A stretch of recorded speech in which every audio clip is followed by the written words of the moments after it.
Hi guys, for today's video, gagawa tayo ngayon ng ginger shot. So dahil wala akong fresh ginger, I use the dried ginger, pero pinakuluan ko muna yan guys with the mint leaves. Ayan. So first, lagay lang natin tong ginger na pinakuluan natin sa ating chopper. Then I have to lay lemon.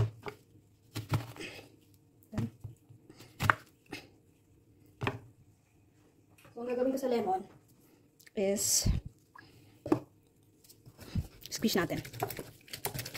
Squeeze lemon, dalawa to. So, iset aside natin yung kalahati nito. Kasi ilalagay ko yan kasama dun sa mixture. So, hatiin natin to into 4.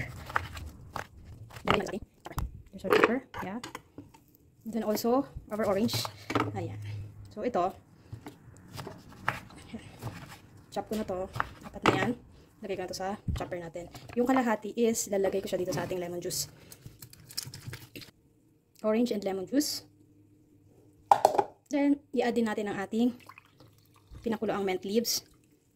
So, ayan na guys. Then, i-chop na natin ito guys. Then, ayan na nga guys. Lalagay na natin ito sa ating rep. Ito na yung ating ginger mixture. Sinala ko to.